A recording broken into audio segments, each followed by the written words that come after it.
ప్రార్థన. ప్రియమైన మా పరలోకపు తండ్రి, యేసుప్రభు మా రక్షక నామములో హృదయపూర్వకమైన స్తుతి వందనాలతో మీ సంధానికి వచ్చే అవకాశం కృపచేత మీరు మాకు ఇచ్చినందుకు నూతన సంవత్సరంలో ఈ శుక్రవారం కొరకు నీకు వందనాలు చెల్లిస్తున్నాము. ఇంతవరకు ఎబెనేజర్గా, ఇమ్మానుయేల్గా, యెహోవా ఈరేగా మా పక్షంగా ఉండి మీరు సాయం చేసినందుకు వందనాలు. సంవత్సరం అంతట్లో నీ కృపాక్షములు మాతో ఉంచి నూతన సంవత్సరంలో ప్రవేశపెట్టినందుకు నీకు వందనాలు. ఈ సెలవు దినాలు కూడా మీరు మాకు ఇచ్చినందుకు నీకు వందనాలు చెల్లిస్తున్నాము. మీరు చేసిన ఉపకారం మేలన్నిటి కొరకు నీకు వందనాలు. నా ప్రాణమ యెహోవాను సన్నతించుము, నా అంతరంగం ఉన్న సమస్తమైన పరిశుద్ధనామం సన్నతించుము. నా ప్రాణమ యెహోవాను సన్నతించుము. ఆయన చేసిన ఉపకారంలో దేవుని మరొకమని భక్తుడు చెప్పినట్లు మేము మా ప్రాణంతో మీ సంధానంలో కలిసి గడిపే సమయం ఆశీర్వాదకరంగా, దేవునికరంగా, మహిమకరంగా చేస్తారని మీకు వందనాలు చెల్లిస్తుంటున్నాము. దయగలిగిన తండ్రి, 24, 25 తారీఖులను 31 తారీఖుల్లో ప్రభా మీరు చేసిన మేలంతటి కొరకు నీకు వందనాలు. ఎలాంటి సమస్య లేకుండా సారథ్య సంఘం అంతట్లో కూడుకున్న సమయాన్ని ఆశీర్వాదకరంగా, దేవునికరంగా చేసినందుకు నీకు వందనాలు. ఈ సమయం కొరకు కూడా నీకు వందనాలు. మాకు ఇచ్చిన వాగ్దానాలు అవును ఆమెననే దేవుడు ఏంటందుకు ప్రభా మేము లోకంలో భ్రష్టత్వం నుంచి తప్పించబడి దైవ స్వభావంలో పాలివారు అయ్యేదాని కొరకు అమూల్యములు అత్యధికములైన వాగ్దానాలు మీరు మాకు ఇచ్చినందుకు నీకు వందనాలు. దానివల్ల మేము తండ్రి గుడ్డివారంగా, నిష్ఫలంగా తండ్రి మరి దూరదృష్టి లేని వారంగా బ్రతకకుండా తండ్రి ప్రయోజకులంగా మేము జీవించేదానికి, వాగ్దానం ప్రకారం మేము నడుచుకునేదానికి, వాగ్దానం మీద ఆధారపడి సంతోషంగా ప్రభువా సంపూర్ణమైన ఫలం కలిగిన జీవితము తండ్రి కలిగి ఉండాలని నేను ఉద్దేశించి ఇచ్చిన వాగ్దానాల కొరకు నేను పూజించి ఆరాధిస్తున్నాం. అవన్నీ కూడా క్రీస్తులో ఉన్న ఆమెనే దేవుడు ఏంటందుకు వందనాలు. ఇలా మా మీద దృష్టి ఉంచి మాకు ఆలోచన చెప్పే దేవుడు మీరు మాకున్నందుకు వందనాలు చెల్లిస్తున్నాము. 12 నుంచి 16 వరకు చెప్పేలా జరుగుతున్న పిల్లల పరిచయ కొరకు నీకు వందనాలు. ఉదయం నుంచి సాయంత్రం వరకు తండ్రి నీ కృపాక్షములోంచి మీరు నడిపిస్తున్నందుకు నీకు వందనాలు. మీరే సహాయం చేయండి. నీ సంకల్పం సంపూర్ణ నెరవేర్చండి. కోవిడ్ వల్ల లాక్డౌన్ రాకున్నట్లు కూడా మీరే సహాయం చేయమని ప్రార్థిస్తుంటున్నాం. నాయన శేషకుమార్ కూడా నాయన ఉంటున్న ఆ యొక్క సెల్యులైటిస్ నుంచి మీరే తప్పించండి. షుగర్ కంట్రోల్ నుండి సాయం చేయమని ప్రార్థిస్తుంటున్నాము. ప్రతి విధమైన టెన్షన్స్ నుంచి మమ్మల్ని అందరినీ కూడా మీరు తప్పించి నీ మీద ఆనుకునేదానికి మీరే మాకు సహాయం చేయమని ప్రార్థిస్తున్నాం. మీ దాసుని విస్తారమైన బాధ్యతలో నీ కృపనిచ్చి మీరే సహాయం చేయమని ప్రార్థిస్తుంటున్నాం. సహాయం చేయండి తండ్రి. అక్కడ మీరు తీర్చమని ప్రార్థిస్తున్నాం. ప్రతి అనుబంధ సంఘంలో జరిగే పరిచయాన్ని మీరే దీవెనకరంగా చేయమని వేడుకుంటున్నాం. సహాయం చేయండి దేవా, కరుణించండి. ఇచ్చిన వాగ్దానాలు సంపూర్ణ నెరవేర్చండి. నాయన మీరే కార్యం జరిగించమని ప్రార్థిస్తున్నాము. అలా మీటి కొరకు కూడా నీకు వందనాలు. అపెండెక్టమీలో సహాయం చేశారు. బిడ్డను మీరు ముట్టి స్వస్థపరిచినందుకు వందనాలు. పూర్తి ఆరోగ్యం మీద దయచేయమని వేడుకుంటున్నాము. మమతకి ఇంకొక మమత కూడా ఇచ్చిన సంతానం కొరకు నీకు వందనాలు చెల్లిస్తుంటున్నాము. అలా పుష్పమ్మ సుధాకర్ కుమార్తెని కూడా జ్ఞాపకం చేసుకుని మరి మనవరాలను ఇచ్చినందుకు నీకు వందనాలు. సిజేరియన్లో సాయం చేశారు. బీపీ కంట్రోల్లో ఉండేట్టు సాయం చేశారు. నీకు వందనాలు. ఆ బిడ్డ పక్షంగా మీరు చూపించిన కృపాంతటి కొరకు హృదయపూర్వక నీకు వందనాలు చెల్లిస్తున్నాం. దయగలిగిన దేవా సహాయం చేయండి. ఇలా నీ బిడ్డలందరి కొరకు నీకు వందనాలు. వారి అక్కర్ల వసతులన్నీ కూడా తీర్చే దేవుడు ఏంటందుకు నిన్ను పూజించి ఆరాధిస్తున్నాం. మేమందరం కలిసి గడిపే సమయం ఆశీర్వాదకరంగా చేయమని, దీవెనకరం చేయమని యేసు నామమున మా స్తుతి కృతజ్ఞత ఆరాధన సమర్పిస్తున్నాము తండ్రి. ఆమేన్. ఎంత నెంబరు?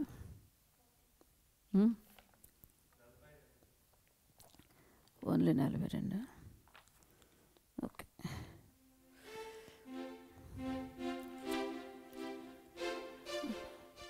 కొన్ని చరణాలు పాడుకుందాం. 42, 42వ పాట సియోను గీతాల నుంచి.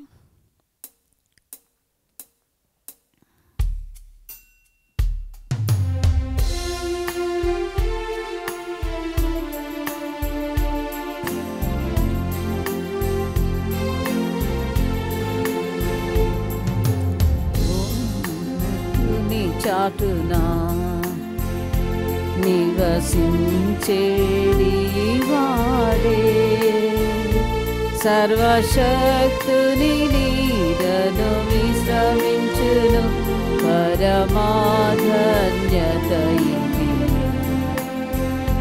సర్వశక్తుని నీడను విశ్రమించును పరమాధన్యత ఇది.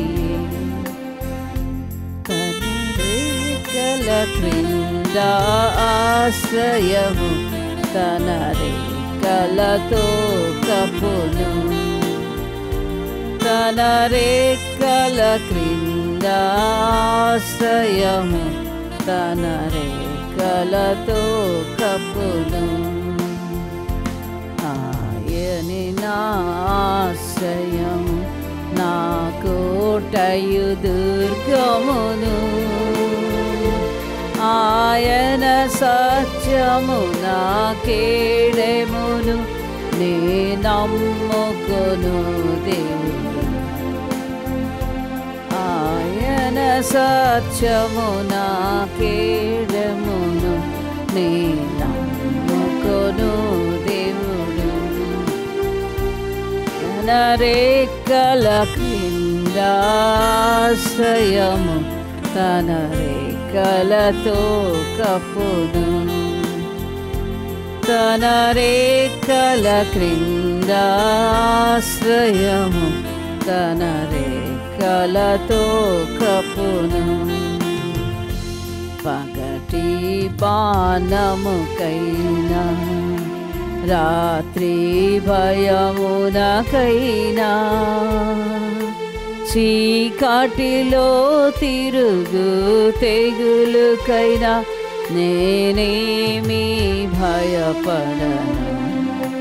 చీకటిలో తిరుగు తెగులుకైనా నేనేమీ భయపడను.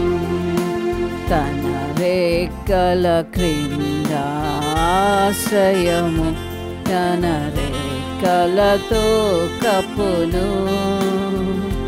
తన రెక్కల క్రింద ఆశ్రయము తన రెక్కలతో కప్పును. 10,000 కుడి ప్రక్కన కూలినను దయచూపు దేవుడు నీకుండా ఆపాయము రాదు. దయచూపు దేవుడు నీకుండా ఆపాయము రాదు. తన రెక్కల క్రింద ఆశ్రయము తన రెక్కలతో కప్పును. తన రెక్కల క్రింద ఆశ్రయము తన రెక్కలతో కప్పును. నీ ప్రభువాశ్రయమే యెహోవా నివాసము. ఆపాయము తెగులు నీ గుడారము సమీపించవు. ఆపాయము తెగులు నీ గుడారము సమీపించవు. తన రెక్కల కింద ఆశ్రయము తన రెక్కలతో కప్పును. తన రెక్కల క్రింద ఆశ్రయము తన రెక్కలతో కప్పును. లాస్ట్ అతడు నన్ను ప్రేమించెను, నామము నా మొరపెట్టెను. అతని విడిపించి ఘనపరతున్, అతనికి ఉత్తరమిత్తును. అతని విడిపించి ఘనపరతున్, అతనికి ఉత్తరమిత్తును. తన రెక్కల క్రింద ఆశ్రయము తన రెక్కలతో కప్పును. తన రెక్కల క్రింద ఆశ్రయము తన రెక్కలతో కప్పును.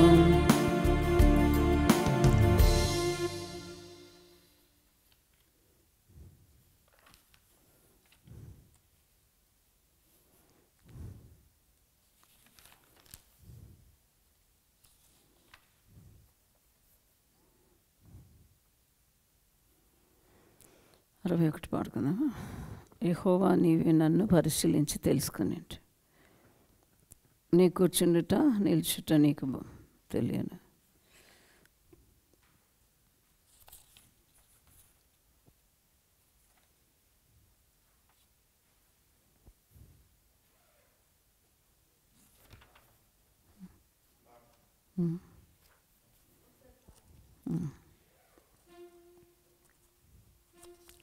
అరవై ఐదు పాట పడదాం. లేకపోతే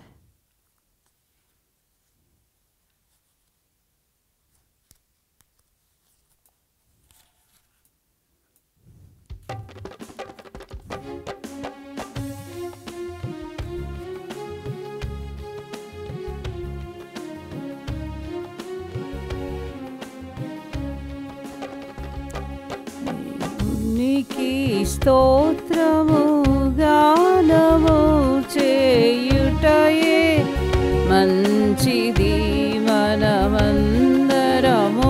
స్తుతి గానము చేయుటయే మంచిది. యెరూషలేము యెహోవాయే కాటుచున్నవాడని, యెరూషలేము యెహోవాయే కాటుచున్నవాడని, ఇశ్రాయేలీయులను పోగు చేయువాడని, ఇశ్రాయేలీయులను పోగు చేయువాడని. దేవునికి స్తోత్రము గానము చేయుటయే మంచిది, మనమందరము స్తుతి గానము చేయుటయే మంచిది.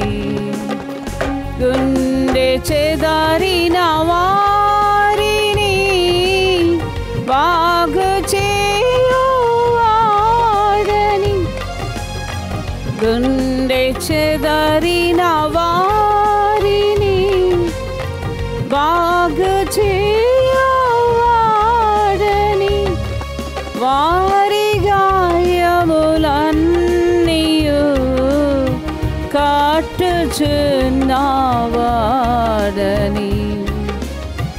వారి గాయములన్నీయు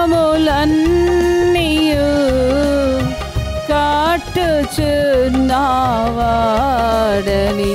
దేవునికి స్తోత్రము గానము చేయుటయే మంచిది, మనమందరము స్తుతి గానము చేయుటయే మంచిది. యెరూషలేము యెహోవాను, సీయోను నీ దేవుని, యెరూషలేము యెహోవాను, సీయోను నీ దేవుని, కీర్తించుము కొనియాడుము ఆనందించువాడని, కీర్తించుము కొనియాడుము ఆనందించువాడని. దేవునికి స్తోత్రము గానము చేయుటయే మంచిది, మనమందరము స్తుతి గానము చేయుటయే మంచిది. వాక్యమును యాకోబుకు తెలియజేసిన వాడని, వాక్యమును యాకోబుకు తెలియజేసిన వాడని, ఏ జనముకి లాగునా చేసియుండాలేదని, ఏ జనముకి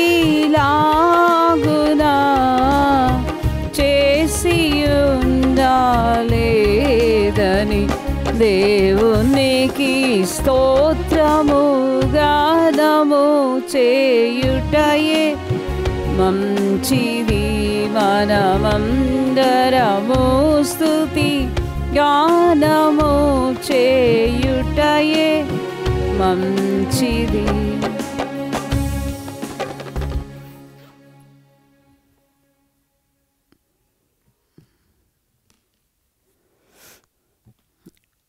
మనము యాత్రికుని ప్రయాణం చూసాము, తర్వాత యాత్రికురాలి ప్రయాణం స్టార్ట్ చేసాం.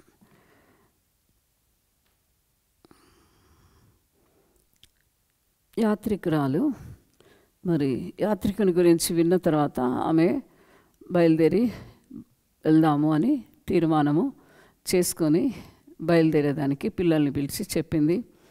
ఆమెకి ఒక లెటర్ వచ్చింది. ఎక్కడి నుంచి? యాత్రికుడు ఎక్కడ చేరాడు, పరలోక రాజ్యానికి వెళ్ళిన, పరలోక రాజ్యంలో క్షేమంగా ఉన్నాడు.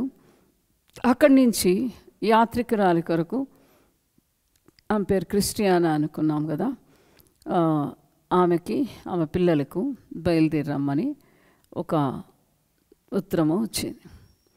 అయితే ఆ ఉత్తరాన్ని చూస్తానేమే ఇంకా డిలే చేయకూడదని, ఆదరణ పొందిన దినాలు అయిపోతానే ఆమె బయలుదేరి వెళ్దామని చెప్పి స్థిరం చేసుకుంది. ఎవరు? యాత్రికురాలు, ఈ క్రిస్టియానా. అయితే ఆమెతో వచ్చేదానికి మనం గమనిస్తూ వచ్చాము. కృపావతి లేకుంటే మర్సీ. ఆమె నేను వస్తాను అక్క, నలుగురు పిల్లలతో నువ్వు ఎలా వెళ్తావు, చిన్నపిల్లలు ఇద్దరిని నేను చూసుకుంటాను, నేను నీతో వస్తాను, నాకు ఎంత వరకు సాయం చేయగలను అంతవరకు నేను వస్తాను అంటది. అయితే సరే అని ఇద్దరు బయలుదేరుతారు. వాళ్ళిద్దరిని రానికుండా మరి ఊరంతా కూడా ఒకటయ్యి గట్టిగా మరి తొందర చేసి ఆపేయాలని ఎంతగానో ప్రయత్నం చేస్తారు. అయితే వాళ్ళు ఓడిపోయారు. మరి ఈ కుటుంబం బయలుదేరింది. ఆ తల్లి, ఆ పిల్లలు, మరి మెర్సీ బయలుదేరి వస్తూ ఉంది. అయితే ఆ సహోదరి వచ్చేటప్పుడు దేవుని చిత్త ప్రకారము బయలుదేరి వస్తూ ఉన్నప్పుడు అనేక రకాల శోధనలు వస్తాయి. మరి అన్నిటిని తట్టుకోవాలి. మీ ఆయన పడిపోయాడు కదా, మరి నువ్వు కూడా అయిపోతావని వాళ్ళు ఎక్కిరించి అన్నీ చేసినా కూడా ఆమె స్థిరమైన మనసుతో బయలుదేరుతుంది. బయలుదేరి ఖచ్చితంగా నేను నా భర్త దగ్గరికి వెళ్ళిపోతాను, నా పిల్లల్ని ఆటంకం చేశాను కాబట్టి నేను స్టార్ట్ అవుతాను, ఇక నుంచి నేను ఆగనని చెప్పి ఈమె బయలుదేరితే ఆమెతో పాటు కృప అనే ఆమె కూడా బయలుదేరుతారు. ఇద్దరు బయలుదేరి ఆ దొడ్డ గుమ్మం దగ్గరికి రావాలి. వాళ్ళు మరి వస్తూ ఉంటారు. అయితే అక్కడ ఒక కుక్క ఉందని చెప్పాను కదా, కుక్క తలుపు తట్టుతారు. అది బాబు అని అరుస్తుంది. అరిస్తే వాళ్ళు భయపడిపోతారు. కుక్క కరిచేస్తుందేమో అని. ఇప్పుడు ఈ దినాల్లో కుక్కల గురించి భయపడుతున్నారు. అందుకే దేవుని వాక్యంలో కూడా కుక్కల గురించి జాగ్రత్త అని చెప్పినాను. అవి మంచి చేయనీయకుండా ఆపేదానికోసము శత్రువు పెట్టినటువంటి సాధనాలు. కాబట్టి మరి యాత్రికుడు వచ్చేటప్పుడు సింహం ఉండింది. ఇప్పుడు వీళ్ళు చిన్న భార్య వీక్ వెజల్ అని దేవుని వాక్యము, బలహీనమైన ఘటము. కాబట్టి బలహీనమైన ఘటానికి సింహాన్ని చూపిస్తే భయపడుతుంది. కాబట్టి మరి శత్రువు ఏం చేశాడు, కుక్కని పెట్టాడు. అయితే ఆమె తలుపు తట్టేదానికి వచ్చి తలుపు తీయండి అని తలుపు తడుతుంటే ఆ కుక్క అరుస్తుంది. అంతలోపల ఆ ద్వారపాలకుడు వచ్చాడు. ఆమెని లోపలికి తీసుకెళ్ళాడు, ఆమె పిల్లల్ని తీసుకెళ్ళాడు. ఆ వెనకాల ఉంటున్న మర్సీ ఇదంతా చూసి బాబోయ్ అని కళ్ళితిరి పడిపోయింది. ఆ తర్వాత తిరిగి ఆ ద్వారపాలకుడు ముఖం మీద నీళ్లు చల్లి ఆమెకి కొన్ని సుగంధ ద్రవ్యాలు వాసన చూపిస్తే దానికి మెలకు వచ్చేసింది. లోపలికి వచ్చింది. ఎందుకయ్యా ఈ కుక్కను పెట్టారు, ఎందుకు ఇలా పెట్టారు అని చెప్పి ఆయనకు. అయితే అది మేము పెట్టింది కాదమ్మా, ఈ లోపలికి వచ్చేదానికి, దేవుని మార్గంలోకి వచ్చేదానికి ఎవరైనా మనసు స్థిరం చేసుకుంటే శత్రువు సాతానుడు పెట్టినటువంటిది ఆ కుక్క. ఆ కుక్కలు ఎందుకు అని సైతానుడు పెట్టాడు. అంటే ఆ యొక్క క్యాసిల్ దగ్గర, ఆ కోట దగ్గర, మాయా బజార్కి ముందర ఉన్న కోట చూశారు కదా, ఆ కోట దగ్గర నుంచి వచ్చిన కుక్కలు అవి. అది పక్కనే ఉంటుంది, దీనికి పక్కనే ఉంది. అవి అరుస్తున్నాయి అని చెప్పి సరే ఈమె బయలుదేరి పిల్లలు లోపలికి వస్తారు, ముందు కొనసాగిపోతూ ఉంటారు. పోతూ ఉంటే వాళ్ళకి ఏమవుతుందంటే అక్కడ దారిలో ఒక చెట్టు పండ్లు కనిపిస్తాయి. ఆ పండ్లు చూస్తానే పిల్లలు అరే ఇది చాలా బాగున్నాయి అని చెప్పి పండు తీసుకుపోతారు. తీసుకోవద్దు నాన్న, అది మంది కాదు, కాంపౌండ్లో నుంచి వాలింది, అది మంది కాదు, ఆ కాంపౌండ్ అతనిది, అతను వచ్చి మన నూరుకోడు, అలా చేయకూడదు. కాబట్టి పరుల సొమ్ము పాము లాంటిది, పరుల సొమ్ము ఆశించకూడదు, వద్దు నాయన అని చెప్తారు తల్లి. సరే వాళ్ళు పట్టుకోబోతారు, వదిలేస్తారు. అయితే సైతానోడు వాళ్ళని పట్టుకునే దానికి పెట్టినటువంటి ఆ యొక్క భయంకరమైనటువంటి శోధన. కాబట్టి చాలాసార్లు పిల్లలు పక్కన ఏదైనా కనిపిస్తే రాళ్ళు తీసుకొట్టి, మామిడికాయలు ఉంటే మామిడికాయలు, జామకాయలు ఉంటే జామకాయలు అలా తీస్తూ ఉంటారు కదా, మీరు గమనిస్తుంటారు. కాబట్టి శత్రువు సాతానుడు పెడతాడు, శోధన మీరు జయించండి అని దేవుని వాక్యం చెప్తుంది. కాబట్టి శోధన జయించువాడు ధన్యుడు అని. కాబట్టి ఒకళ్ళ వస్తువు మనం తీసుకోవడానికి ఆశపడకూడదు. పరుల సొమ్ము ఆశించడం చాలా తప్పు, చాలా మందికి తెలియదు. ఇతరుల సొమ్ము ఆశించడం అనేది చాలా భయంకరమైనటువంటి పాపం అనే సంగతి అర్థం కాదు. అయితే ఆ కుక్కలు మరి సతాయిస్తూ ఉన్నాయి. అయితే కొంచెం దూరం వాళ్ళు పోతానే ఒక ఇద్దరు వ్యక్తులు వస్తారు. ఈమె దగ్గరికి వచ్చి పరిగెత్తుకొని వస్తారు వీళ్ళిద్దరి దగ్గరికి. ఇద్దరి దగ్గరికి వచ్చేసరికి వీళ్ళు భయపడిపోయి అరుస్తారు, హెల్ప్ హెల్ప్ హెల్ప్ అని.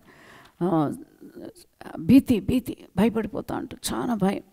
అరిచేసరికి ఇద్దరు వ్యక్తులు ఏంజల్స్ వస్తారు, వచ్చి వాళ్ళు తరుముకుంటానే వాళ్ళు ఆ క్యాసిల్ కాంపౌండ్ దాటి లోపలికి పరిగెత్తి వెళ్ళిపోతారు. అప్పుడు ఈమెకి జ్ఞాపకం వస్తుంది, అరే నేను రాత్రి పండుకొని ఉన్నప్పుడు ఇద్దరు వ్యక్తులు నా పక్కకు వచ్చి బలవంతం చేస్తున్నారు, ఆ వ్యక్తులే వీళ్ళు అనేది గుర్తిస్తామే. అంటే శత్రు సాతనుడు ఉపయోగించేటువంటి ఇంకొక సాధనం. కాబట్టి దాన్ని ఏమంటారంటే భయంకరంగా, ఒకళ్ళకి పెళ్ళి ఉంటుంది, ఒకళ్ళకి పెళ్ళి కాదు, వాళ్ళిద్దరి మధ్య జరిగేటువంటి వ్యభిచారం. అలా వాళ్ళిద్దరిని బలవంతం చేయాలని చెప్పి చూస్తారు వాళ్ళు ఇద్దరు. అయితే వీళ్ళు దాన్ని జయిస్తారు. కాబట్టి చాలాసార్లు యవనస్తులకి, కానీ ఆడపిల్లలకు చచ్చిపోయేదాకా ఆడపిల్లలు బలహీన ఘటం, వాళ్ళకి సమస్యలు వస్తాయి. కాబట్టి దానికి చోటు ఇవ్వకూడదు. ఇప్పుడు సెల్ ఫోన్ ఉంది, అనవసరమైన సైట్ ఓపెన్ చేస్తే ఏదో ఒకటి కనిపిస్తుంది, దాన్ని గెలుకుతా ఉంటే ఇంకా కనిపిస్తుంది. నువ్వు ఏ స్టేజ్కి వెళ్ళావో కూడా నీకు తెలియని పరిస్థితిలోకి వెళ్ళిపోతావు. కాబట్టి పాపం నీ చేతిలోకే వచ్చేస్తుంది. చాలామంది మందిరానికి రమ్మంటే రారు, ఎందుకంటే టైం అంతా దాంట్లో గడుపుతారు, అందుకని వాళ్ళకి వచ్చేదానికి ఇష్టమో ఉండదు. అది సైతాన్ని పెట్టేటువంటి ట్రాప్ అనేది తెలియదు. కాబట్టి నేత్రాశ, శరీరాశ, జీవబ్డంబము మరి నేత్రాశ. అయితే శరీరాశ అనేది చాలా భయంకరమైంది, పాము లాంటిది. అది శరీరానికి సంబంధించింది, చాలా డేంజర్. కాబట్టి ఆ విషయంలో చాలా కేర్ఫుల్గా సాక్ష్యాన్ని కాపాడుకోవాలి. కాబట్టి శత్రువు తీసుకొచ్చినటువంటి యుక్తికరమైనటువంటి శోధన, ఇద్దరు వచ్చి బలవంతం చేస్తున్నారు. మా దగ్గర ఏం లేవు, మేము పరలోకానికి వెళ్ళే వాళ్ళము, మా దగ్గర ధనం లేదు, మాకు ధనం వద్దు, మీ శరీరం కావాలి అంటారు వాళ్ళు. శరీరం కావాలంటే మా శరీరం మాది కాదు, మా ప్రభువుది, మా ప్రభు మమ్మల్ని విమోచించాడు, పో పో పో నడు అని చెప్పి వాళ్ళు గట్టిగా అరిచి హెల్ప్ హెల్ప్ అని అరుస్తారు. అరిచేసరికి అప్పుడే ఏంజల్స్ వస్తారు. కాబట్టి నువ్వు హెల్ప్ అని కేక వేయకపోతే వాళ్ళకి తెలియదు. ఇంట్లో కూడా మనము తప్పుగానే చూడాలి. కాబట్టి చాలా జాగ్రత్తగా ఉండాలి. శోధన మన ఇంటికి వస్తుంది, మన వైపుకి వస్తుంది. శోధన వైపు మనం పోతే మనం పతనం అయిపోతాము. శోధన మన వైపు వచ్చినప్పుడు విజయం మనకు వస్తుంది, దేవుడు మనకు సహాయము చేస్తాడు. కాబట్టి శత్రువు పెట్టేటువంటి యుక్తికరమైనటువంటి విషయం అది. అందుకే సామెతల్లో 1వ అధ్యాయం 2వ వచనంలో జ్ఞానమును ఉపదేశమును అభ్యసించుటకును వివేక సల్లాపములను గ్రహించుటకును నీతి న్యాయ యథార్థతలను అనుసరించుటయందు బుద్ధి కుశలత ఇచ్చి ఉపదేశం నందుటకును జ్ఞానం లేని వారికి బుద్ధి కలిగించుటకును యవ్వనులకు తెలివియు వివేచన పుట్టించుటకును తగిన సామెతలు. కాబట్టి యవ్వనులకు తెలివి వివేచన వచ్చేటట్టుగా జ్ఞానం ఉంది, దాన్ని ఉపయోగించుకునే వివేకం అనేది లేకపోతే పందిముక్కు మీద ఉండే బంగారు కమ్మితో సమానం. కాబట్టి ఫూలిష్గా ఉండకుండా ప్రభు కొరకు జీవించాలంటే దేవుని వాక్యం గురించిన గ్రహింపు మనము కలిగి ఉండాలి. అందుకే ఒక మాట మనం చూస్తాము. సాంగ్ ఆఫ్ సాలమన్, మరి సాంగ్ ఆఫ్ సాలమన్ ప్రసంగి తర్వాత ఉంటుంది పరమగీతం అని. 1వ అధ్యాయము 13వ వచనం. 1వ అధ్యాయము 13వ వచనం, 13th verse. First chapter 13th verse. నా ప్రియుడు నా రొమ్మునుండు గోపరసమంతా సువాసన గలవాడు. నా ప్రియుడు ఎవరు? మన ప్రియుడు మన పరలోకపు రాజు. ఆయన రాబోతున్నాడు మధ్యాకాశానికి. సంఘాన్ని ఆయన ఎత్తుకునేదానికి వస్తున్నాడు. కాబట్టి మన ప్రియుడికి తగినట్టు మనం జీవించాలా అని హెచ్చరిక చేస్తున్నారు పరమగీతం. కాబట్టి దేవుని బిడ్డలు జాగ్రత్తగా ఉండాలి, లేకపోతే మనం ఏమవుతాము? నష్టపోతాం. అందుకే యోహాను సువార్త 20వ అధ్యాయం, జాన్స్ గాస్పెల్ 20th చాప్టర్ 20వ అధ్యాయము 20వ వచనం. మన జీవితంలో హెచ్చరిక దేవుడు మనకి ఇచ్చినప్పుడు మనం జాగ్రత్తగా ఉండాలి. అందుకే ఏం చూడాలో మనము దేవునిలో మనము చూడండి. 20వ వచనం. ఆయన అలాగ చెప్పి వారికి తన చేతులను ప్రక్కను చూపగా శిష్యులు ప్రభువును చూచి సంతోషించిరి. కాబట్టి నీ కొరకు సిలువైబడిన యేసు ప్రభువుని చూసావంటే నీకు వచ్చే శోధన తట్టుకునే శక్తి దేవుడు నీకు ఇస్తాడు. ఆయన నీ కోసం అంతగా భరించినప్పుడు నువ్వు కొంచెం శోధన కూడా భరించలేకపోతున్నావు అంటే నువ్వు యేసయ్యను చూడటం లేదు. యేసు ప్రభు కల్వరి సిలువలో చేసిన త్యాగాన్ని నువ్వు చూస్తే ఆ ఏ కష్టాన్నైనా భరించేదానికి, ముందు కొనసాగేదానికి మనకు మనసు ఉంటుంది. దేవుడు మనకు సహాయము చేస్తాడు. కాబట్టి యేసు ప్రభు శిష్యులు కూడా భయపడిపోయారు. కానీ ఆ వేలు, ఆ గాయం చూసినప్పుడు వాళ్ళు నమ్మారు, సంతోషంగా ఆ తర్వాత వచ్చే శ్రమను ఏం చేస్తూ వచ్చారు? ఎదుర్కొంటూ వచ్చారు. మన జీవితంలో కూడా మనము అలా లేకపోతే మన జీవితం వ్యర్థమైపోతుంది. అందుకే ఇర్మియా గ్రంథము ఒక మాట చూస్తాం. 12వ అధ్యాయం, జెరమయా 12th చాప్టర్. ఇర్మియా గ్రంథం 12వ అధ్యాయం 1వ వచనం. యెహోవా నేను నీతో వ్యాజ్యమాడినప్పుడు నీవు నీతిమంతుడిగా కనపడదు, ఆయనను న్యాయం విధించుటను గూర్చి నేను నీతో మాట్లాడుదును. దుష్టులు తమ మార్గములో వర్ధిల్లనేలా, మహా విశ్వాసఘాతకులు సుఖింపనేలా. నీవు వారిని నాటుచున్నావు, వారు వేరు తన్నుచున్నారు, వారు ఎదిగి ఫలములు నిచ్చుచున్నారు. వారి నోటికి నీవు సమీపంగా ఉన్నావు, కానీ వారి అంతరేంద్రియములు దూరముగా ఉన్నావు. కాబట్టి కొద్దిమంది పైకి మాటలు చెప్తూ ఉంటారు, లోపల తొర్రలు. అందుకే చెట్టు బాగా ఉన్నట్టు కనిపిస్తుంది, ఆకులు ఉన్నట్టు కనిపిస్తుంది, టెండర్గా ఉన్నట్టు కనిపిస్తుంది, కానీ చెట్టు తొర్ర అది రంధ్రము ఉంటుంది, అది పెద్దగా అయితేనే ఉంటుంది. ఒకరోజు విపరీతమైన గాలి వచ్చినప్పుడు ఆ చెట్టు విరిగి పడిపోతుంది. కాబట్టి ఇక్కడ ఈయన కొంచెం బాధతో చెప్తా ఉన్నాడు, కానీ అది వాస్తవం. వాళ్ళు మంచిగా ఉన్నట్టు కనిపిస్తారు, కానీ వారి హృదయం దూరం అంట. హృదయం దూరంగా ఉండేటట్టు వాళ్ళు ఉంటారు. కాబట్టి అలాంటి వాళ్ళ గురించి వ్యసన పడతాం మనం. దేవుని బిడ్డలంగా ఉండి వాళ్ళకి ఏం కష్టం రావట్లే, వాళ్ళు పట్టుకుందంతా బంగారం అవుతుంది, మనకే బాధగా ఉంది అని చెప్పి. అయితే ఆ పరిస్థితి దాటుతానే ఇద్దరు కలిసి పాట పాడతారు. మరి మెర్సీ చక్కగా పాట పాడుతుంది. ప్రభువా సహాయం చేశావు, నీకు వందనాలు, మాకు తోడుగా ఉన్నావు, నీకు వందనాలు అని. ఆ తర్వాత ఒక నిరాశ ఊబి వస్తుంది. నిరాశ ఊబి ఆయనకు కూడా అదే వచ్చింది.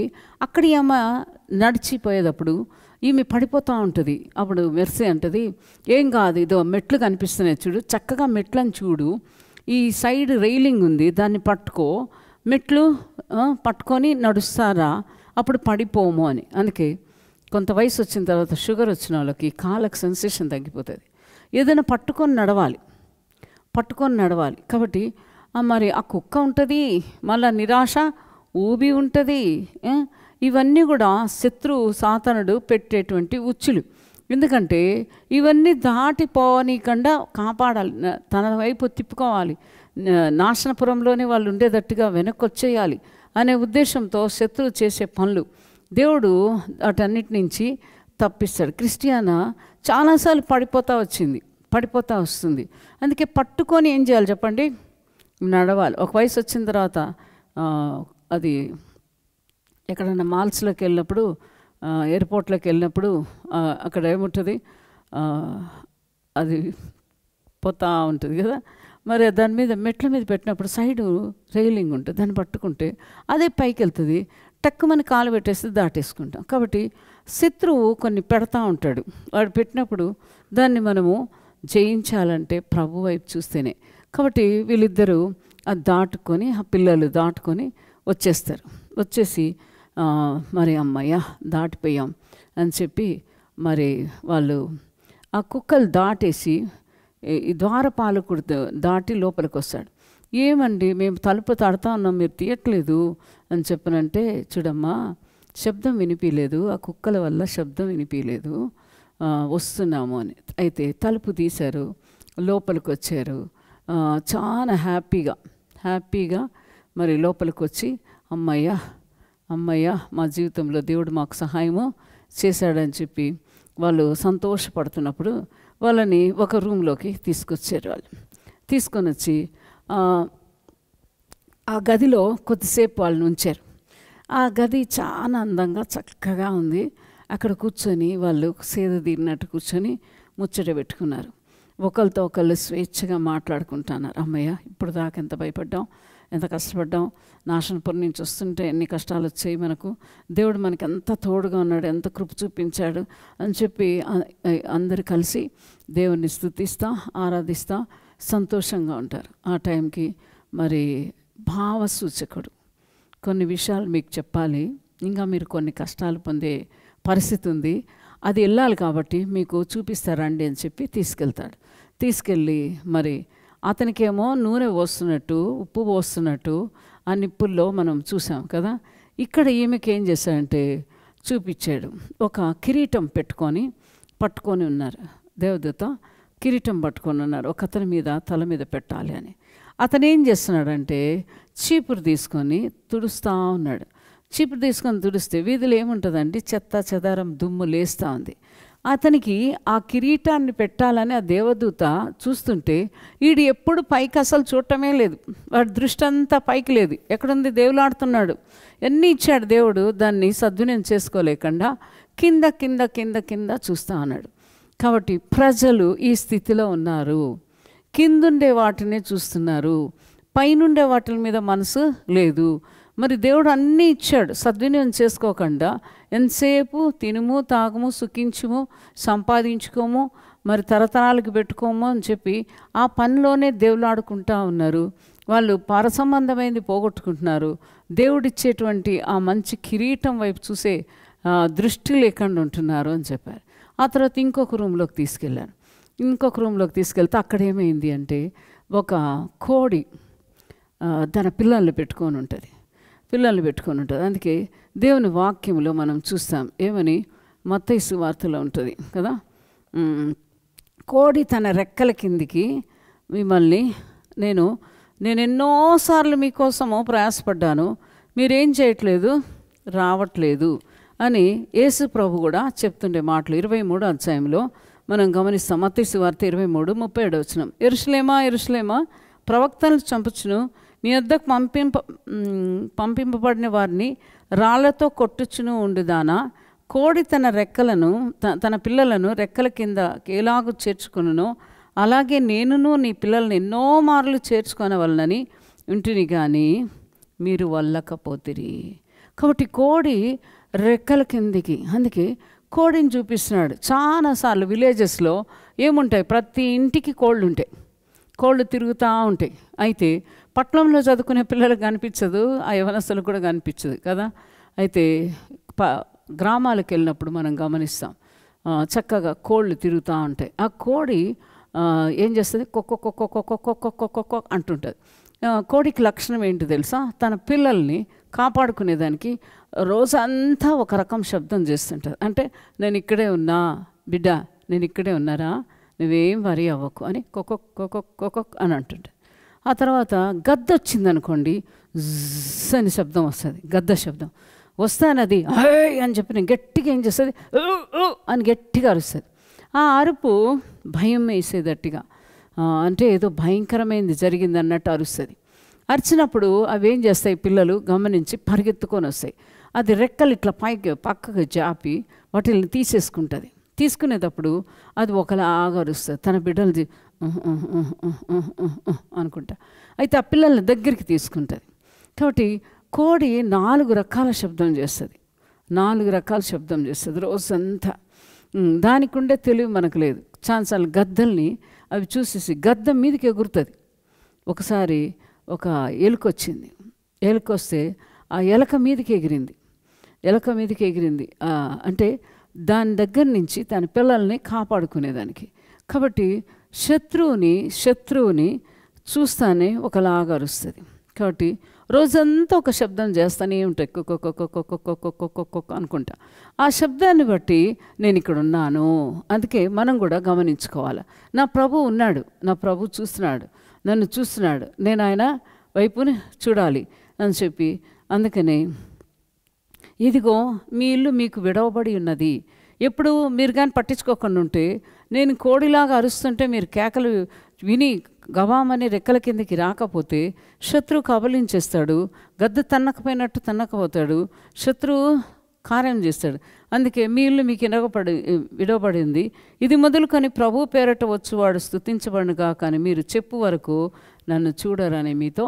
కాబట్టి యేసు ప్రభు చెప్తా ఉన్నాడు, నేను కోడిని, మీరు నా పిల్లలు, మీకోసం నేను ప్రయాసపడుతున్నాను అని. కాబట్టి తల్లి కోడికి ఎంత బాధ్యతను దేవుడు దానికి ఆ జ్ఞానం ఇచ్చాడు. ఆయనని పోల్చుకుంటున్నాడు. దేనికి పోల్చుకుంటున్నాడు? కోడికి పోల్చుకుంటున్నాడు. కోడి ఎంత పెద్ద దాని మీదకైనా పోతుంది, తన పిల్లల్ని రక్షించుకునేదానికి అది ఎంత పనైనా చేయగలదు. ఎంతో సాధువుగా నెమ్మదిగా తిరుగుతూ ఉన్నట్టుగా అనిపిస్తుంది, కానీ పిల్లల్ని తీసిన తర్వాత అది కాపాడుకుంటుంది. ఒకసారి నేను చూశాను, ఒక దగ్గర గోడ దగ్గర అది దానంతట అదే గడ్డిలో పెట్టి పిల్లల్ని తీసింది. వర్షం పడుతుంది 2 రోజుల నుంచి.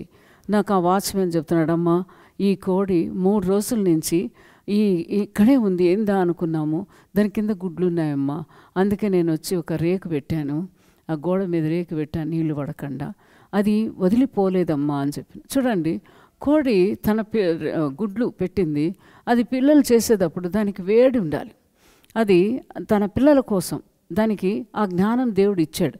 కాబట్టి ఆయనకి పోల్చుకుంటున్నాడు, యేసు ప్రభుకి పోల్చుకుంటున్నాడు. యేసు ప్రభు ఎవరికి పోల్చుకుంటున్నాడు? కోడికి పోల్చుకొని మనల్ని అలా భద్రపరిచే దేవుడు. అందుకే మన ఆలోచనలతో సహా ఆయన కాపలా ఉంటాడు. కాబట్టి మన దృష్టి ఆయన వైపు ఉండాలి, పైకి చూడాలి. అయితే కోడిలో ఇంకొక లక్షణం ఏంటి తెలుసా? నీళ్ళు ఇట్లా తాగి ఇట్లా పైకి చూస్తుంది, నీళ్ళు ఇట్లా తాగుతుంది, పైకి చూస్తుంది. అంటే అయ్యా నువ్వు ఇచ్చిన నీళ్ళు, అయ్యా నువ్వు ఇచ్చిన ఆహారము, నీళ్ళు, మరీ ముఖ్యంగా నీళ్ళు తాగి ఇట్లా పైకి చూస్తుంది. అది అంటే దేవుని వైపు దాని దృష్టి ఉంటుంది. మన దృష్టి కూడా ఎవరి వైపు ఉండాలా? దేవుని వైపు మన దృష్టి ఉండాలి, దేవుని వైపు మన దృష్టి. అందుకే దేవుని వాక్యము, ప్రార్థన, ఉదయకాలం లేచి పొద్దున లేస్తానే వాక్యం చదువుకోవాలి, ప్రార్థన చేసుకోవాలి. అప్పుడు దేవుడు మనతో ఏం చేస్తూ వస్తాడు? మాట్లాడుతూ వస్తాడు. ఆ మాటలు మనం విన్నామనుకోండి, మనకు ధైర్యం వస్తుంది, లేకపోతే మనము నష్టపోతాం. అందుకే పొద్దున్న లేస్తాను, ఏం మాట్లాడినాడు ఈరోజు, ఏంటి ప్రభా నువ్వు ఏమి హెచ్చరిక నాకు ఇవ్వబోతున్నావు, నువ్వు నాకు సహాయం చేయి అని అంటే దేవుడు ఏం చేశాడు? తప్పకుండా సహాయము చేస్తాడు. కాబట్టి మన కోసమే ఆయన ఉన్నాడు. అందుకే హోషేయ గ్రంథంలో ఒక మాట, 14వ అధ్యాయం, హోషేయ డానియేల్ పక్కన ఉంటుంది, హోషేయ 14వ అధ్యాయం చూడండి. ఇక్కడ మనము చూస్తే హోషేయ 14:2 14:2 మాటలు సిద్ధపరచుకొని యెహోవా యొద్దకు తిరుగుడి, మీరు ఆయనతో చెప్పవలసినదేమనగా మా పాపములన్నిటినీ పరిహరింపము, ఎడ్లకు బదులుగా నీకు మా పెదవులు అర్పించుచున్నాము, నీవు అంగీకరింపదగినవి అవే మాకున్నవి. కాబట్టి మనము దేవుని దగ్గరకు వచ్చి ఏం చేయాలా? మన పెదవులు కదండి. ఆయన ఎడ్లు కోరుకోడు, మేకలు కోరుకోడు, కానీ మనకు పెదాలు ఇచ్చాడు, లిప్స్ కదండి, మాటలు. అందుకే సిలువ మీద ఉండే కుడివైపు దొంగ, అయ్యా నీ రాజ్యంలో నన్ను జ్ఞాపకం చేసుకొని తన నోరు తెరిచి అడిగాడు. ఈ పక్కనుండే దొంగ, నువ్వు దేవుడివైతే దిగు, నన్ను రక్షించు అన్నాడు. వాడు నిర్లక్ష్యంగా వాడు గమనించి, మనం శిక్షకు పాత్రలం, ఆయన ఏమంటున్నావు, ఏం మాట్లాడుతున్నావు, బీ కేర్ఫుల్ అని ఈ కుడివైపు ఉండే దొంగ అంటున్నాడు. యేసు ప్రభు వెంటనే కుడివైపు దొంగతో ఏమంటున్నాడు? నేడు నీవు నాతో కూడా పరదేశంలో ఉంటావు, కాబట్టి నువ్వు నాతో ఉంటావురా అని చెప్పినాను. అభయం ఇచ్చేశాడు. చూడండి, సిలువ మీద తను లాస్ట్ చేసిన ఆ ప్రార్థన. కాబట్టి నాకు పెదవులు ఇచ్చావు, పెదవులతో ఏం చేయాలా? అబ్బా తండ్రి నన్ను క్షమించు, నీ రక్తంతో నన్ను కడుగు అని మొదటి మాట చెప్పాలి మనం. ఆ మొదటి మాట చెప్పినప్పుడు యేసయ్య మన పాపాల నుంచి క్షమించే దేవుడు. మనకు పాపానికి వచ్చే జీతం ఏంటంట? మరణం. మరణాన్ని మనం పొందకుండా మన ప్రభువు మన కొరకు మరణించి తిరిగి లేచి మనం ఆయన వైపు తిరిగినప్పుడు మనల్ని నిత్య జీవానికి పాత్రలుగా చేస్తున్నారు. ప్రభువా నేను పాపిని, నన్ను క్షమించు, నా హృదయంలోకి రా నువ్వు చెప్పావంటే నీ జీవితాన్ని మార్చే శక్తిమంతుడు ప్రభు. కాబట్టి ఆయన కార్యము చేస్తాడు. మనము ఆయన వైపు మనం తిరగాల. నీ దేవుడైన యెహోవా తట్టు తిరుగుము. అందుకే మొదటి వచనంలో ఇశ్రాయేలు నీ పాపం చేత నీవు కూలితివి గనుక నీ దేవుడైన యెహోవా తట్టు తిరుగుము, మాటలు సిద్ధపరచుకొని యెహోవా యొద్దకు తిరుగుడి. కాబట్టి దేవుని దగ్గరకు వచ్చి తిరగాలి, దేవుని వైపు తిరగాలి. అందుకే ఆ చెట్టు తర్ర విషయము, మరి ఆ యొక్క కోడి పిల్లల విషయము మరి చెప్తాను. కోడి చూస్తుంది, ప్రతిసారి నీళ్ళు తాగుతుంది, పైకి చూస్తుంది. మనం కూడా ఇచ్చే కొలది దేవుని వైపు చూస్తూ రావాలి. దేవుడు ఇచ్చాడు అని గుర్తించాల, కృతజ్ఞత చెల్లించాల. అందుకే ఒకసారి ఒక భక్తుడు వెళ్తూ ఉన్నాడంట, ఎంతసేపు కిందనే దేవుడు ఆడుతున్నాడంట. దేవుడు ఎంతో గొప్పగా ఆశీర్వదించాలని ఆశపడి చూస్తూ ఉన్నాడంట. ఇంకా లాభం లేదని ఒకటోటి వేస్తానంట, బంగారు, వెండి, వజ్రాలు అన్నీ వేస్తుంటే కిందకే దేవుడు ఆడుతున్నాడంట. అరే వీడు నా వైపు చూడటం లేదురా అనేసి ఒక చిన్న రాయి తీసి నెత్తి మీద వేసాడంట. నెత్తి మీద వేసేసరికి టక్కుమని పైకి చూశాడంట. అప్పుడు దాకా ఎక్కడ చూస్తున్నాడు చెప్పండి? కింద చూస్తూ ఉన్నాడు. దెబ్బ పడాలి, దెబ్బ పడితే మనం ఏమవుతాం చెప్పండి? సెట్ అయిపోతాం. కాబట్టి దేవుని వైపు తిరగాలి, దేవుడు మన వైపు తిరుగుతాడు.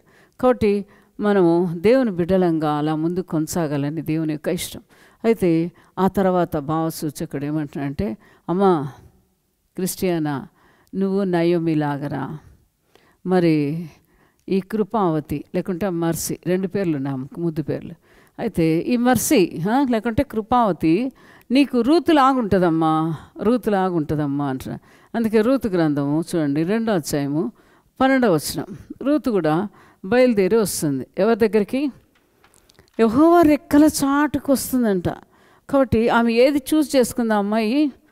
దేవుని బిడ్డలతో ఏమనుభవించేది? శ్రమ అనుభవించేది ఇష్టపడింది.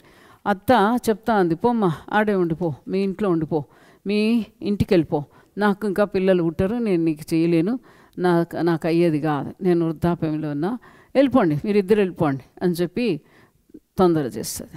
అయితే ఓర్చుకోలేక వెళ్ళిపోతుంది. మరి రూత్ ఏం చేస్తుంది? అత్తని హత్తుకుంది. ఆమె ముద్దు పెట్టి వెళ్ళిపోయింది, ఈమె హత్తుకునింది. నువ్వు ఆడుంటావు ఆడుంటా, నువ్వు ఆడ చేస్తావు ఆడ చేస్తా, నువ్వు ఎక్కడ పాతి పెడితే ఆడ పాతి పెట్టాలి, మరణం కూడా మన ఇద్దరిని వేరు చేయదు అని చెప్పి తను 2 అంతలుగా సమర్పించుకుంది. అందుకే ఇక్కడ మనం చూస్తాం రూతు 2వ అధ్యాయము 12వ వచనంలో ఏమని రాస్తుందంటే, యెహోవా నీవు చేసిన దానికి ప్రతిఫలం ఇచ్చును, ఇశ్రాయేల్ దేవుడైన యెహోవా రెక్కల క్రింద సురక్షితంగా నుండినట్లు నీవు వచ్చితివి, ఆయన నీకు సంపూర్ణమైన బహుమానం ఇచ్చునని ఆమెతో ఉత్తరం ఇచ్చాను. అయితే ఉత్తరం ఎవరికి వచ్చింది? నయోమి అనుకోండి, లేకుంటే క్రిస్టియానాకు వచ్చింది. అయితే నయోమితో అంటే క్రిస్టియానాతో బయలుదేరేదానికి, అయ్యో చిన్న పిల్లల్ని నలుగురిని పెట్టుకుంది, ఇద్దరిని నేను చూసుకుంటే ఇద్దరిని ఆమె చూసుకుంటుంది, నేను ఆమెకు సాయం చేస్తా అని బయలుదేరింది మంచి హృదయంతో. అందుకే ఆ భావసూచకుడు అంటున్నాడు, అమ్మా నువ్వు రూతులాగమ్మా, నువ్వు రూతులాగా అని. అందుకే ఒక పాట ఉంది, నువ్వు రూతువా నువ్వు ఓర్పావా, హత్తుకొని ఉంటావా, ముద్దు పెట్టి వెళతావా, నీవు రూతువా.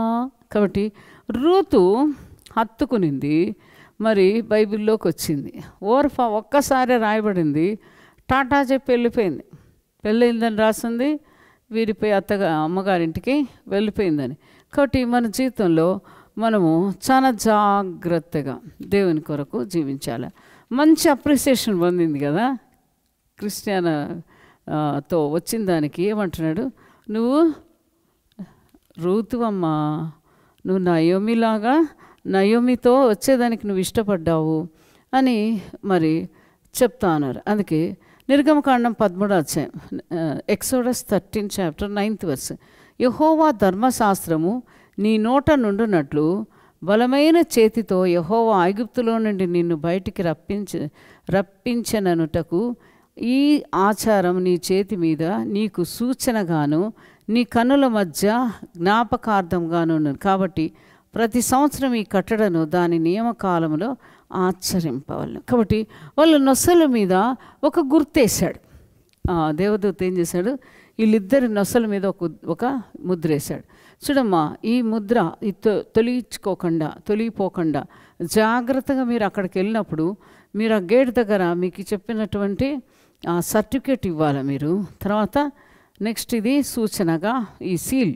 కాబట్టి మిమ్మల్ని నిశ్చిత్వం వరకు విమోచించినాడు సీల్. అందుకే దేవుడు పరిశుద్ధాత్మ అనేటువంటి సీల్ వేశాడు. ఇక్కడ ఐగుప్తు నుంచి వాళ్ళు బయటకు వచ్చారు ఇశ్రాయేల్ ప్రజలు. మనమైతే పాపం అనేటువంటి ఐగుప్తు నుంచి, పాపము నాశనపురం నుంచి బయటకు వచ్చాం. పరలోక రాజ్యానికి మనము ప్రయాణం చేస్తున్నాము. దేవుడు మనకు తోడుగా ఉండి మనకు సహాయం చేస్తాడు. మనకు సహాయం చేసేటువంటి వాడు మన దేవుడు. కాబట్టి మనము దృష్టి ఎవరి వైపు ఉండాలా? దేవుని వైపు ఉండాలి. దేవుణ్ణి మనం కలిగి ఉండాలి. అప్పుడు తప్పకుండా దేవుడు మనల్ని ఏం చేస్తాడు? దీవిస్తాడు. అందుకే చూడండి, సామెతల గ్రంథం అంతా కూడా జ్ఞానం గురించి రాయబడింది. సామెతలు 30వ అధ్యాయము 3వ వచనం చదువుతాం. 30వ అధ్యాయం, Proverbs 30, 30వ అధ్యాయం 30లో మనము ఇక్కడ ఒక మాట చూస్తాము. 3వ వచనం చూస్తాం. ఫస్ట్ 3వ వచనం, నేను జ్ఞానాభ్యాసం చేసుకున్న వాడని కాను, పరిశుద్ధ దేవుని గురించిన జ్ఞానం పొందలేదు.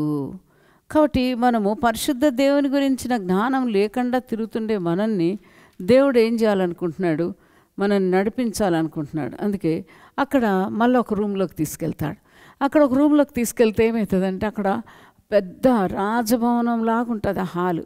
ఏందండి అంటే ఇది రాజులు ఉండేటువంటి ప్రదేశం అని.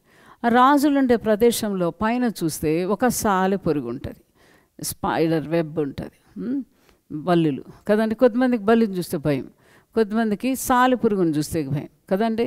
అయితే సాలెపురుగు గూడు కట్టుకొని అక్కడ ఉంది. అయితే ఇదేంటి సాలెపురుగు ఇంత పెద్ద భవనంలో ఉందేంది, ఇది దేనికి సూచన మాకు అర్థం కావట్లేదే అని చెప్పినాను. అయ్యో నీకు తెలీదా? సామెతల గ్రంథం 30వ అధ్యాయంలో ఆ మాట రాయబడింది. 28వ వచనంలో మనం చూస్తాం, బల్లిని చేతితో నీవు పట్టుకొనగలవు, అయినను రాజుల గృహములో అది ఉండును. కాబట్టి మరి ఆ బల్లి పట్టుకొని ఉంటుంది కూడా. కాబట్టి సాలెపురుగు లాగా మరి నీచమైనటువంటి ఒక పనికి మాలినటువంటి ఒక జంతువు లేకుంటే జీవి, అలాంటిది మన జీవితం. అయితే రాజుల ఇంట్లో కూడా మనం ఉండేటట్టుగా దేవుడు మనల్ని పెట్టాడంట. రాజులకు రాజు, ప్రభువులకు ప్రభు.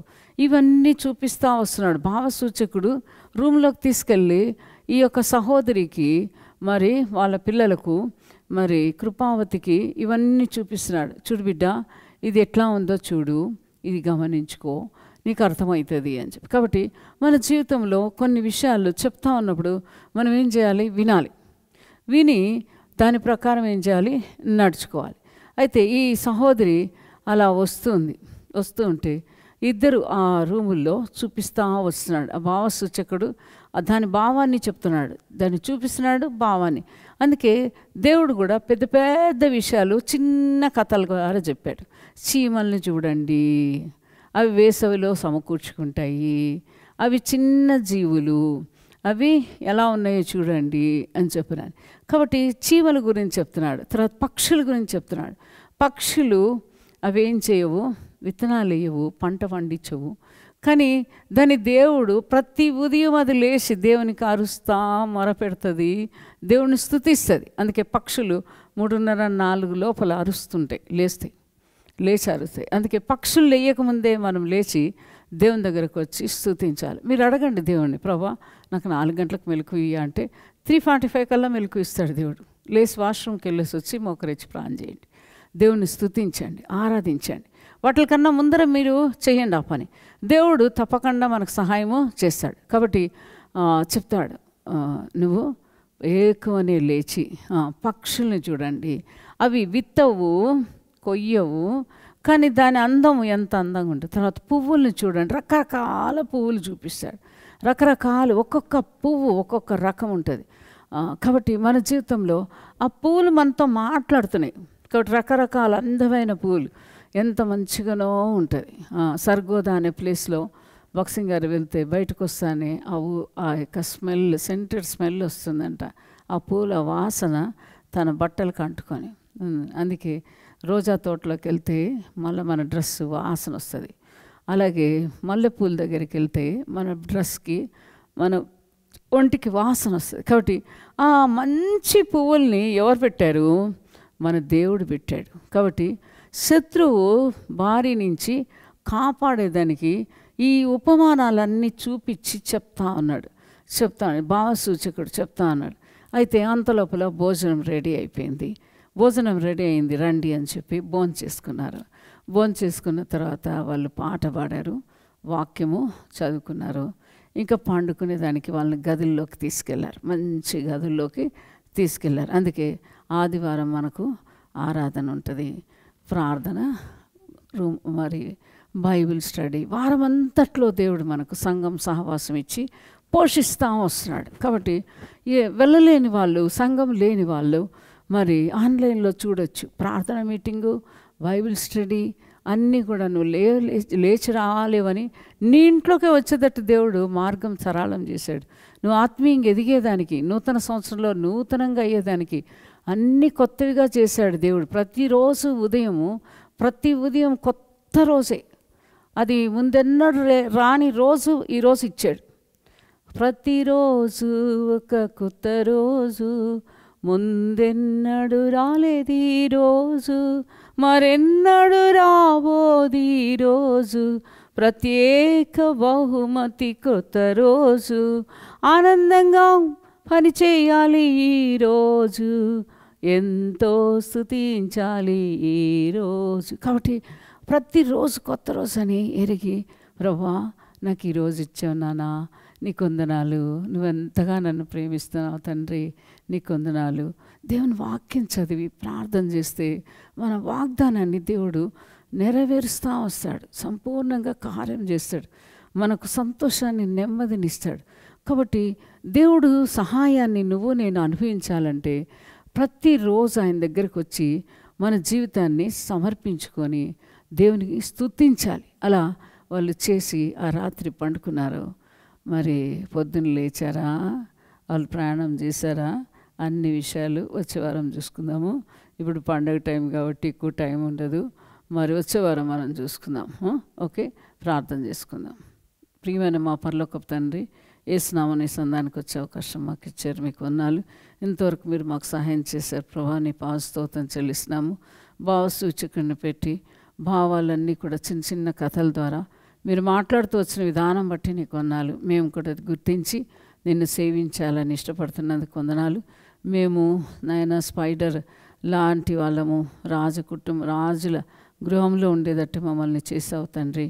మేము భయంకరమైనటువంటి నాయన పదార్థం లాంటి వాళ్ళము, అయినా మమ్మల్ని విమోచించి విడుదల చేసి నీ సొత్తైన ప్రజగా చేసి నీ ఆనందాన్ని మాకు ఇచ్చి, నీ సంతోషాన్ని మాకు ఇచ్చి, ఈ నూతన సంవత్సరాన్ని కూడా మాకు ఇచ్చి, మా జీవితం ఎంత అల్పమైందో, ఎంత అశాశ్వతమైందో మరి దాన్ని ఎరిగి నీ వైపు తిరిగి మా సమయాన్ని లాభదాయకంగా చేసుకోవాలని, నిన్ను స్తుతించాలని, ఆరాధించాలని, నువ్వు మేలు చేసిన నీ ద్వారా వచ్చిందని నీకు వందనాలు చెల్లించేదట కోడిలాగా పైకి చూసేదానికి సహాయం చేయండి. నువ్వు ప్రతి నిమిషము శబ్దం చేస్తున్నావు, నేనున్న బిడ్డ, నువ్వు తోడుగున్నా అని మీరు సెలవిస్తున్నారు. మీరు భయం వచ్చే టైంలో మీరు శబ్దం చేస్తున్నారు. మమ్మల్ని భద్రపరిచేదానికి కోడి తన రెక్కల కిందకి తీసుకున్నట్టు మీరు కార్యం చేస్తున్నారు నాయన. మేమే గమనించలేకపోయాము. దయచేసి మన్నించి మా జీవితాన్ని నీకు ఇష్టపూర్వకమైన జీవితంగా చేసుకొని నాయన నీ మహిమ కొరకు మేము ముందు కొనసాగేదానికి సహాయం చేయండి. రూతు నయోమిలాగా మరి ఇద్దరు కలిసి ఉన్నట్టు ప్రభు, సంఘం సహవాసంతో మేము కలిసి ఉండి నీ కొరకై జీవించేదానికి ఒకరి ద్వారా ఒకరు ప్రోత్సహించబడినట్లు మా క్రైస్తవ జీవితంలో మా నడకలో మీరు మాకు తోడై ఉంటారని ఎరిగి ముందు కొనసాగేదానికి మీరే మాకు సహాయం చేయండి ప్రభువా. దయగలిగిన తండ్రి, హెబ్రోన్ ద్వారా జరిగే ప్రతి పరిచర్య కొరకు నీకు వందనాలు చెల్లిస్తుంటున్నాం నాయనా. దైవజనులందరి కొరకు నీకు వందనాలు, వారి పిల్లల కొరకు వాళ్ళ అక్కర్ల కొరకు ప్రార్థిస్తున్నాం, సహాయం చేయండి ప్రభువా. బ్యాప్టిజమ్స్ ఎక్కడెక్కడ కలిగి ఉండాలని అది కూడా చూపించండి. సండే స్కూల్స్ కొరకు నీకు వందనాలు చెల్లిస్తుంటున్నాము, ప్రతి ఆరాధన కొరకు నీకు వందనాలు చెల్లిస్తున్నాము నాయన. మీరే సహాయం చేయండి నాయన. సంగారెడ్డి కోర్టు కేసు విషయంలో కూడా 18వ తారీఖు ఉంటుండగా మీరే సహాయం చేయమని ప్రార్థిస్తుంటున్నాం తండ్రి. మీ కృప చూపించి నడిపించండి దేవా, కరుణించండి. నమ్మదగిన తండ్రి, లైఫ్ టెంపుల్ పరిచర్య కొరకు నీకు వందనాలు. పెద్ద స్థలంలో కాన్వకేషన్ విషయంలో మీరే సహాయం చేయండి. ఇంగ్లీష్ సర్వీస్ స్టార్ట్ చేసే విషయంలో కూడా కృప చూపించమని ప్రార్థిస్తున్నాం. నార్త్ ఈస్ట్ ప్రాంతాల కొరకు, మణిపూర్ ఆ ప్రాంతాల్లో సేఫ్టీ కొరకు ప్రార్థిస్తున్నాం, సాయం చేయండి. మరి సంవత్సరం ఎలక్షన్స్ 80 దేశాల్లో ఉంటున్నాయి, అమెరికా కూడా ఉంటుండగా మరి భారతదేశంలో కూడా తండ్రి సెంటర్లో ఎవరు ఉండటం మీ చిత్తమో వారిని ఉంచమని మీ సందర్భంలో ప్రార్థిస్తుంటున్నాం. యాంటీ కన్వర్షన్ బిల్ విషయంలోనూ, యూనిఫామ్ సివిల్ కోడ్ విషయంలో ప్రార్థిస్తున్నాం. బోరంచ, కాజీపూర్, అజమారి, సైబర్ కాలనీ, బీజాపూర్, ముత్తంగి ప్రాంతాల్లో బల్లారమించే విషయంలో కూడా సహాయం చేయండి. న్యూ అమ్మేజీ, అలా ఎనుగుర్తి ప్రాంతాల కొరకు, కటింగ్ కాలనీ కొరకు ప్రార్థిస్తున్నాము, ఆ సమస్యలు పరిష్కారం చేయండి. అలా సుచిత్ర కొరకు, ఇబ్రహీంపూర్ కొరకు, బిఎస్ఆర్ కాలనీ కొరకు, గౌడితోట్ల కొరకు, బిహెచ్ఎల్ కిచెన్ కొరకు ప్రభు, కన్స్ట్రక్షన్స్ జరుగుతున్న ప్రతి ప్రదేశం కొరకు వందనాలు. కోవిడ్ నుంచి కూడా తప్పించండి నైనా, మీరే కృప చూపించమని వేడుకుంటున్నాం. డాక్టర్ శామ్యుల్ ఆరోగ్యం స్వాధీనంలో ఉంచుకున్నందుకు వందనాలు. కృపానందం ఆస్తమతో బాధపడుతున్న సాతి ధర్మారావు కొరకు ప్రార్థిస్తున్నాం, ప్రత్యేకంగా శేషు కొరకు ప్రార్థిస్తున్నాం, సాయం చేయండి. రాజేందర్ విషయంలో తండ్రి సీరం క్రియాటిని తగ్గేటట్టుగా మీరు సహాయపడినందుకు హృదయపూర్వక నీకు వందనాలు చెల్లిస్తున్నాము ప్రభు. పూర్తి ఆరోగ్యం మీరు దయచేసి అద్భుతం చేయమని ప్రార్థిస్తున్నాం. నిర్మల ఓడిఎఫ్ కొరకు ప్రార్థిస్తున్నాం తండ్రి. ప్రత్యేకంగా ఈ సమయంలో నాయన రోడే కెనడా కొరకు ప్రార్థిస్తున్నాం, తనకు కూడా ఆపరేషన్ ఉంటుండగా నాయన మీరే సహాయం చేశారన్న నమ్మకంతో నీకు వందనాలు చెల్లిస్తుంటున్నాం, కృప చూపించండి. జ్యోతి వీరయ్య కొరకు, రూత్ ఆనంద్ కొరకు, దేవామృతం కొరకు, అలా విజయ వెంకటరత్నం కొరకు, జహా శివ, రేచల్ కొరకు, కార్తీక్, విద్య, వంశీ, అలా గురవయ్య, సంజీవరావు, ఎస్తర్, సత్యానందం, కరుణ, ముదినేపల్లి, రమణ బ్రదర్ కొరకు, అలా ఎస్తర్, ప్రభులత, శ్రీ పూజిత కొరకు ప్రార్థిస్తున్నాం. శాంసన్ కొరకు, లక్ష్మణ్ జోర్, శైలజ, డానియల్, ఇన్నర్స్ కొరకు, దేవానంద్ కొరకు, తబిత మోజస్ కొరకు ప్రార్థిస్తున్నాం. జ్యోతి పూర్ణచంద్రరావు కొరకు ప్రార్థిస్తున్నాం. ప్రభాకిని కొరకు ప్రార్థిస్తున్నాం తండ్రి, సహాయం చేయండి. ప్రహర్షిని కొరకు ప్రార్థిస్తున్నాం. మల్లమ్మ కొరకు తండ్రి సహాయం చేయండి. నాయన సాయి కుమార్ కొరకు ప్రార్థిస్తుంటున్నాం, కృప చూపించండి. నమ్మదగిన దేవా లేవి ఒట్టి చెరుకూరు తనకు కొరకు ప్రార్థిస్తుంటున్నాం, కృప చూపించిన ఆయన సహాయం చేయండి, ఆకర తీర్చండి. ప్రభాకిని కొరకు, ఇందిరా, రూత్ కొరకు ప్రార్థిస్తున్నాం. కమల కుమారి, సుష్మిత కొరకు, అరుణ, జేకబ్, పద్మభూషణం, శ్రీదేవి కొరకు, ఉజ్వల కొరకు, జ్యోత్స్న, రామన్న, ఆలిస్ వీరి కొరకు ప్రార్థిస్తున్నాం. లేజ కరుణించి మీరే సహాయం చేయమని వేడుకుంటున్నాము. నమ్మదగిన దేవా సహాయం చేయండి. ఈ విధంగా ఒక్కొక్కరు అక్కర తీర్చమని వేడుకుంటున్నాము. ఎం రాజు బ్రదర్, నిర్మల వారి కుటుంబం కొరకు ప్రార్థిస్తున్నాం. రాజు బ్రదర్ వాళ్ళ నిర్మల వాళ్ళ తమ్ముడి కొరకు ప్రార్థిస్తున్నాం తండ్రి. నేను తన పక్షం కూడా మీరే సాయం చేయండి. రెటీనా ప్రాబ్లం నుంచి తను కూడా మీరు తప్పించమని వేడుకుంటున్నాం, సహాయం చేయండి తండ్రి. విమల వెంకటరత్నం వారి కుటుంబం కొరకు, హేమలత అనిల్ కొరకు, పెంటమ్మ కంది కొరకు, వాళ్ళ కుమారుడు కొరకు ప్రార్థిస్తున్నాం తండ్రి. నాయన మీరే సహాయం చేయండి. 7th ఫేజ్ కొరకు ప్రార్థిస్తున్నాం, కృప చూపించండి ఆయన, కరుణించండి నాయన. ఇలా వీళ్ళందరి కొరకు నీ కొన్నాళ్ళు వరక్కర్ల వసతులన్నీ కూడా మీరే తీర్చమని వేడుకుంటున్నాము, కృప చూపించండి. దయగలిగిన తండ్రి కార్యం జరిగించమని వేడుకుంటున్నాం. శాలిని పక్షంగా మీరు చేసిన మేలు కొరకు నీ కొందనాలు. దయగలిగిన తండ్రి ఇచ్చిన కుమార్తె కొరకు కొందనాలు. తల్లిని బిడ్డను ఆరోగ్యంతో ఉంచి ఇంతవరకు కాచి కాపాడి భద్రపరిచి నడిపించినందుకు నీ కొన్నాళ్ళు చెల్లిస్తుంటున్నాం. నాయన పెంటమ్మ కొరకు నీ కొన్నాళ్ళు, కుమారుడి వివాహంలో కూడా సాయం చేశారు, మీ కొందనాలు చెల్లిస్తున్నాం. తను కూడా మీరు దీవించి ఆశీర్వదించమని, నీ సంకల్పం సంపూర్ణ నెరవేర్చమని ప్రార్థిస్తుంటున్నాం. జపాన్లో ఎర్త్క్వేక్కి గురైన వారికి తగినటువంటి కృప చూపించమని తండ్రి, నిరాశ్రయులైన వారిని మీరే జ్ఞాపకం చేసుకోమని, సహాయం చేయమని ప్రార్థిస్తున్నాం. నాయన మక్కాలో కూడా విపరీతమైన వర్షాలు అని వింటున్నాం, కరుణించి ప్రభా సాయం చేయండి. ఆంధ్రాలో కూడా విపరీతంగా వర్షాలు, తుఫాను మరి చెన్నై కొరకు ప్రార్థిస్తున్నాము. కరుణించి మీరే కృప చూపించి నడిపించమని వేడుకుంటున్నాం. సహాయం చేయండి దేవా. ఈ విధంగా నీ బిడ్డలందరి అక్కర అవసరతలన్నీ కూడా మీరే తీర్చమని ప్రార్థిస్తుంటున్నాం. సహాయం చేయండి.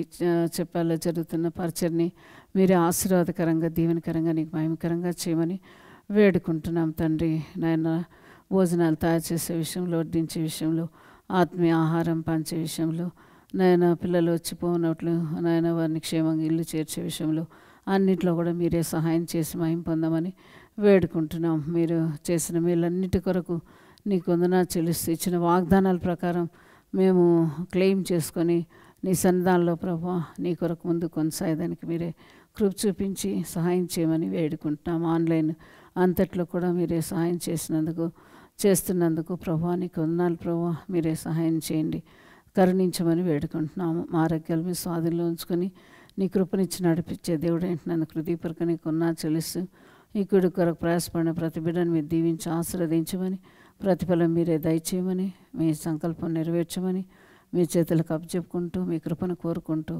యేసు ప్రభు మా రక్షక నామములో మా స్తుతి కృతజ్ఞత ఆరాధన ప్రార్థన సమర్పిస్తున్నాము తండ్రి. ఆమెన్. Praise lord.